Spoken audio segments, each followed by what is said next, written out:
The photograph was unremarkable at first glance, one of thousands taken during the final days of World War II. A young American soldier, dirt-smudged and weary, sitting against the remnants of a stone wall somewhere in Europe, cradling a small dog in his arms. The soldier's helmet was tilted slightly, shadowing his eyes, but his gentle smile as he looked down at the animal spoke volumes amid the surrounding destruction. For decades, it remained just another poignant image from history's deadliest conflict, filed away in the National Archives with minimal documentation. U.S. Army personnel with dog, Germany, April 1945. 78 years later, Dr. Rebecca Harlow squinted at her computer screen in the dimly lit basement archives of the Smithsonian Institution. Her research into overlooked wartime photographers had led her to digitize hundreds of forgotten images, and this particular photograph had caught her attention. There was something about the composition, the way the light fell across the soldier's face, that seemed deliberate rather than happenstance. The way he held the small terrier struck her as significant, not a casual moment, but something worth preserving. As she enlarged the image, focusing on the soldier's hands, she noticed how carefully his fingers cradled the dog, almost protectively. When she moved her cursor to the dog's neck, something glinted in the light, a small metal tag, barely visible against the animal's fur. After years of researching wartime documentation, she had developed what her colleagues called a history sense, an intuition for when a seemingly ordinary artifact held a deeper story. This photograph was speaking to her. The basement archives had emptied hours ago. In the silence, Rebecca checked the image's metadata. The photograph had been taken by a combat photographer named Thomas Garland, assigned to the 104th Infantry Division, the Timberwolves, during their push into Germany. The documentation was sparse, just a date, April 16, 1945, and a location, near Halle, Germany. Rebecca's instincts told her that the small metal tag on the dog's collar might be the key. Running the image through an enhanced digital restoration program clarified details lost in the original scan. The dog's tag became visible enough to make out two distinct markings, a number partially obscured, and what appeared to be a stamped insignia. Not a civilian pet tag, she noted in her research journal, military designation. The following morning, Rebecca received a response from her colleague at the Military History Institute. That's a K9 Corps identification tag, issued to dogs in the War Dog program. What's unusual is that most war dogs were much larger breeds, German Shepherds, Dobermans and such. This little terrier doesn't fit the profile. The War Dog program had trained thousands of canines for military service during W2, but they were typically large breeds used for guard duty, messenger service, or detecting mines. A small terrier wouldn't have qualified for the program, yet the evidence was right in front of her, military tags on a dog that shouldn't have had them. For the next week, Rebecca combed through the National Archives records of the 104th Infantry Division, tracking their movements through Germany in the spring of 1945. The division had indeed been near Halle in mid-April, engaged in operations to secure the area as the Reich collapsed. Among the documentation, she discovered the combat photographer's log. Thomas Garland had filed 17 rolls of film during that week alone. A deeper search revealed a contact sheet of Garland's photographs, including 3 additional images of the same soldier and dog, taken moments before or after the iconic shot. In one, the soldier was standing, surveying the rubble around him, the dog tucked under his arm. In another, he appeared to be speaking to someone off camera, pointing eastward with his free hand. The third image provided the breakthrough. The soldier had removed his helmet, revealing a young face no more than 20, with a distinctive scar running along his right temple.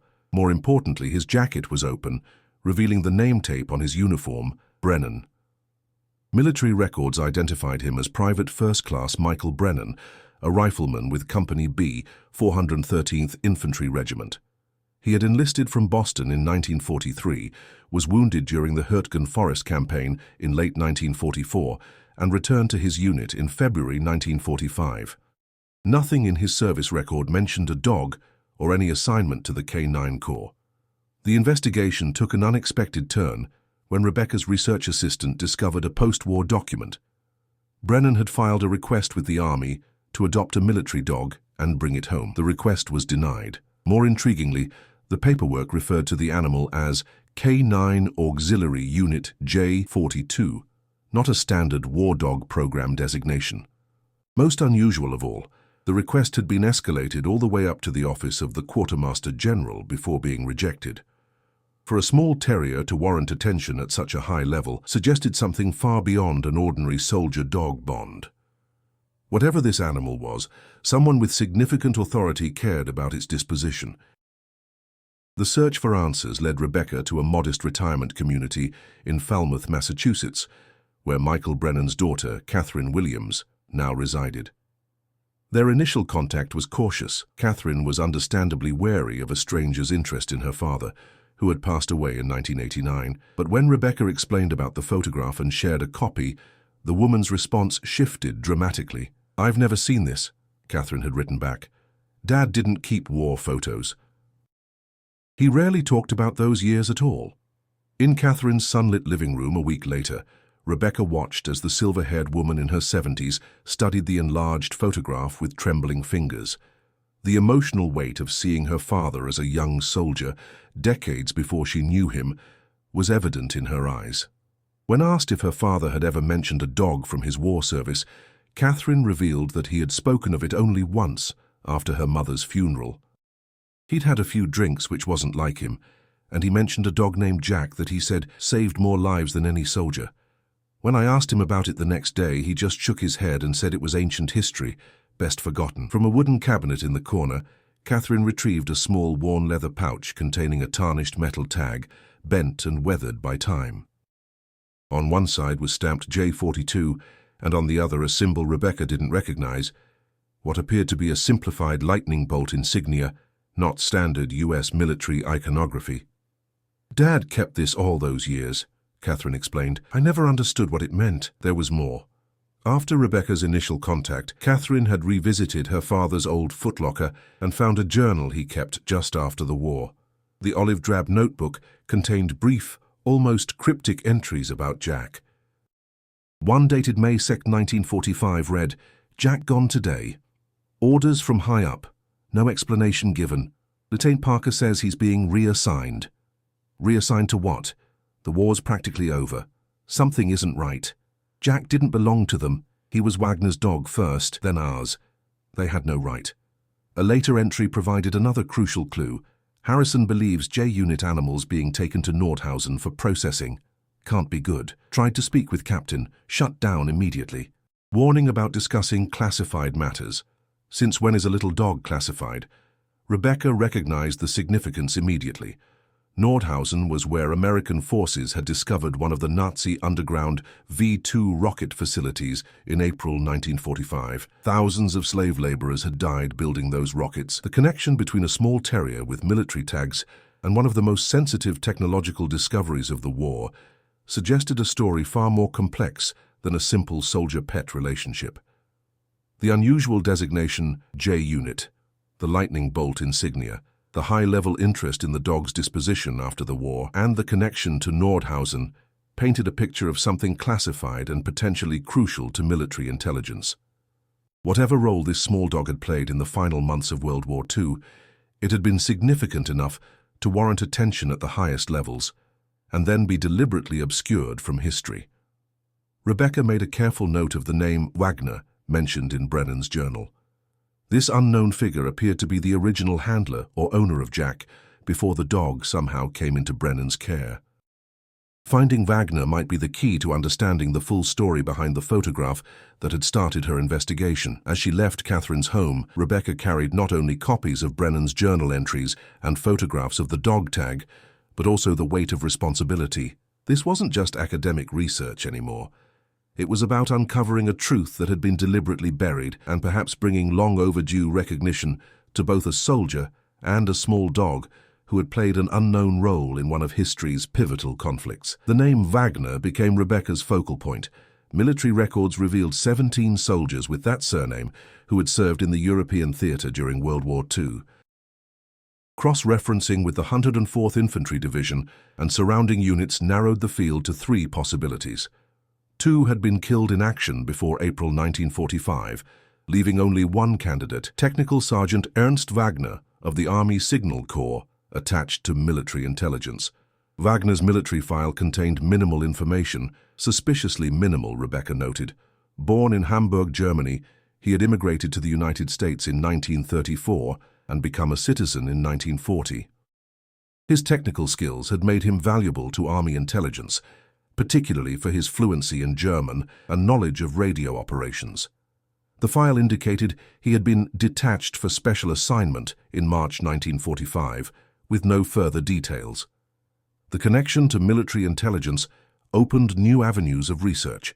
Using her security clearance as a Smithsonian Research Fellow, Rebecca submitted requests to access previously classified wartime intelligence records. The response came weeks later. Most documents from the specific operation remained sealed under extended classification protocols. However, a declassified summary report mentioned Operation Thunderbolt, a joint intelligence effort that utilized unconventional detection methods to locate hidden German technological facilities in the final months of the war. The lightning bolt insignia on Jack's tag suddenly made sense. Rebecca's search led her to Dr. Martin Cohen, a 98-year-old retired physicist living in New Mexico. As a young scientist, Cohen had been part of the team sent to evaluate captured German technology at Nordhausen. His memory remained remarkably sharp, despite his advanced age. "We were looking for anything related to their weapons programs," Dr. Cohen explained during their video call, his voice thin but clear. The V-2 rockets were just the beginning. There were rumors about nuclear research, chemical weapons, all sorts of horrors, but what we weren't prepared for was how deeply they'd hidden some of their facilities. "Did you ever encounter a program that used dogs for detection work?" Rebecca asked. The old man's expression changed subtly. "Who've you been talking to?" "No one yet," Rebecca assured him. "I found a photograph of a soldier with a small terrier that had military tags. The dog was designated J42, part of something called a J unit." Dr. Cohen was silent for a long moment. "I never expected anyone to dig that up. It was a footnote, you understand, barely mentioned in any official record." "What was it?" "The Germans had developed new methods to conceal their underground facilities, special insulation that made them virtually undetectable to our conventional equipment. Our intelligence suspected they had research centers that weren't on any map, potentially housing their most advanced weapons development. We needed a way to find them." He paused, collecting his thoughts. "Someone in intelligence, I never knew who, remembered that canaries were used in mines to detect gases. The idea evolved. What if animals could detect what our equipment couldn't? They started with various species but found that certain dogs had an unexplained sensitivity to the electromagnetic fields generated by large-scale electrical equipment, even when heavily shielded. Jack was one of these dogs," Rebecca stated rather than asked. "The J units, yes. Small terriers, mostly. They could detect the fields from much greater distances than our instruments. The handlers would note when the dogs exhibited certain behaviors, restlessness, alerting, specific head movements. It sounds far-fetched, but it worked. Those little dogs led us to 3 hidden facilities that we would never have found otherwise." The pieces were beginning to fit together. Sergeant Wagner had been a handler for J42, Jack, using the dog's unusual sensitivity to locate hidden German facilities. Somehow the dog had ended up with Private Brennan just before the discovery of the Nordhausen complex. The question was, what had happened to Wagner? Rebecca's next discovery came from an unexpected source. Catherine Williams had found additional papers in her father's belongings, letters he had exchanged with a former comrade named Harrison in the 1950s. In one, Harrison mentioned Wagner's sacrifice and how that little dog deserved better than to end up in some government lab. A death notification in Wagner's file stated he had been killed by enemy action on April 10, 1945, 6 days before the photograph of Brennan with Jack was taken. The timing couldn't be coincidental. The National Archives yielded one final crucial document, a partially redacted after-action report from a reconnaissance unit operating near Nordhausen. It described an encounter with a German patrol that resulted in casualties, including one attached specialist. A handwritten annotation in the margin read, T. Sergeant Wagner, KIA, J Unit asset secured by Prit Brennan, 413th Info. The story was becoming clear. Wagner had been killed during a reconnaissance mission with Jack. Brennan, perhaps part of a supporting infantry unit, had taken responsibility for the dog. Together they had continued Wagner's work, leading to the discovery of the Nordhausen facility, one of the most significant intelligence finds of the war's final weeks. 6 days after Wagner's death, a combat photographer had captured the image of Brennan with Jack, neither of them aware of how significant their contribution would prove to be. But what had happened after the photograph was taken? Why had the military reclaimed Jack despite Brennan's efforts to adopt him? Rebecca reached out to historians specializing in post-war military research programs. The trail led to Operation Paperclip, the secret program that brought German scientists to America to work on US weapons development. The same electromagnetic shielding technology that Jack had been trained to detect had been of great interest to American military researchers developing the early Cold War infrastructure. The dogs of the J Unit program hadn't just been military assets. They were living detection systems with capabilities that neither side fully understood. As Cold War tensions escalated, any technology offering an advantage would have been classified at the highest levels. Dr. Cohen confirmed this assessment. The J Unit program didn't end with the war. It evolved. Those dogs could detect things our most sophisticated equipment couldn't. Of course, the military wouldn't let them go to civilian homes. They were too valuable. Further research revealed a classified canine research facility had been established at Fort Belvoir in Virginia in late 1945, focusing on biological detection systems. The facility had operated until 1953, when it was abruptly shut down. No records indicated what happened to the animals housed there. Rebecca's investigation had uncovered a story that spanned from the rubble of Nazi Germany to the early Cold War. A tale of technological espionage, unexpected heroes, and the unbreakable bond between a soldier and a dog with extraordinary abilities. Yet one piece remained missing. What had ultimately happened to Jack? The answer came from an unlikely source. Catherine Williams received a call from a distant cousin who had read about Rebecca's research in a local Massachusetts newspaper. The cousin remembered family stories about Michael Brennan's post-war activities, specifically that he had made several trips to Virginia in the early 1950s. Dad never explained those trips, Catherine told Rebecca. Mum thought he might have been receiving treatment at a VA hospital, but he always went alone and came back more melancholy than when he left. Rebecca cross-referenced the dates of Brennan's known trips to Virginia with the operational timeline of the Fort Belvoir facility. They aligned perfectly. The most compelling visit occurred in July 1953, the same month the facility was decommissioned. The final entry in Brennan's journal, dated August 3, 1953, provided the emotional resolution to the story. Brought Jack home today. He's old now, gray around the muzzle. They said he was decommissioned, like he was some piece of equipment. The colonel told me what Jack helped find in those last weeks of the war, how many lives were saved because of him and Wagner. Said I could take him now that the program is over, but I can't tell anyone where he came from. Just a retired war dog, that's the story. But I know what he really was. Wagner knew too. A little dog that helped win a big war. A photograph tucked into the journal showed an older Brennan sitting on the porch of a small house, a grey-muzzled terrier sleeping at his feet.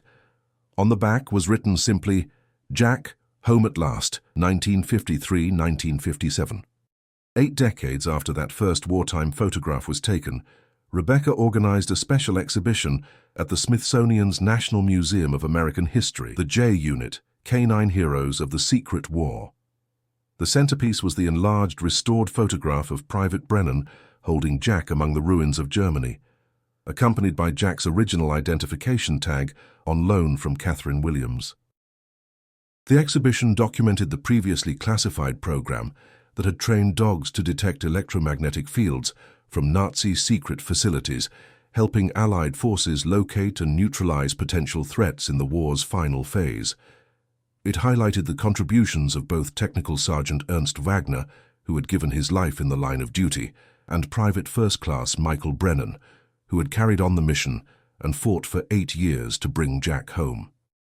Most importantly, it told the story of J42 Jack, a small terrier whose extraordinary abilities had helped locate one of the most significant technological discoveries of World War II, potentially saving countless lives by preventing deadly weapons from being deployed. On opening day, Catherine Williams stood before the display, surrounded by her children and grandchildren. Beside her was Dr. Rebecca Harlow, the historian whose curiosity about a single photograph had uncovered a forgotten chapter of history. "Dad would be amazed by all this," Catherine said softly. "He never thought of himself as important, just a soldier doing his duty. But Jack, he always said Jack was special." "They both were," Rebecca replied. "The records show that the intelligence gathered from Nordhausen helped the Allies understand the full scope of Germany's weapons programs. If those facilities had remained operational even a few weeks longer, the war might have taken a different turn." A special section of the exhibition was dedicated to the Fort Belvoir facility and the other J-Unit dogs that had been part of the program. While most of their stories remained incomplete due to still classified records, Jack's journey from war hero to beloved pet offered a touching conclusion to at least one narrative from that secretive chapter of history. In the decades since World War II, military working dogs had become recognized and celebrated members of the armed forces with formal adoption programs and even medals for service. But in 1945, such recognition was non-existent. Jack and the other J-Unit dogs had worked in silence, their contributions classified, and their existence nearly erased from history. As visitors moved through the exhibition, many paused at a quote displayed prominently on the wall, words from Michael Brennan's journal that captured the essence of the story. "History remembers the generals and the politicians, the weapons and the battles, but sometimes victory hinges on the smallest things, a coincidence, a moment of courage, or even a little dog who could sense what humans couldn't." Jack didn't know he was making history. He was just doing what he was trained to do, loyal to the end. Maybe that's the truest heroism of all. The final piece in the exhibition was a small bronze statue commissioned by an anonymous donor, a sculpture of a soldier kneeling beside a terrier based on the famous photograph. The plaque beneath it read, "In honor of Technical Sergeant Ernst Wagner, Private First Class Michael Brennan, and J-42 Jack, whose partnership helped secure vital intelligence in the closing days of World War II." Some heroes walk on four legs. As the day ended and the museum prepared to close, Rebecca stood alone before the photograph that had started her journey, a simple image of a soldier holding a dog, captured in a moment of connection amid the devastation of war. What had initially appeared to be just another wartime photograph had revealed itself as visual evidence of an extraordinary partnership, one that had helped shape the outcome of history's greatest conflict and then been deliberately obscured for decades. In the quiet gallery, Rebecca reflected on how history is built, not just from grand strategies and famous battles, but also from countless small moments: a photograph taken by a combat photographer, a dog tag kept for decades in a leather pouch, an old man's fading memories, and a historian's persistent curiosity. Sometimes, the most profound historical truths hide in plain sight, waiting for someone to look closer, to ask the right questions, and to uncover the stories that time and secrecy have conspired to erase.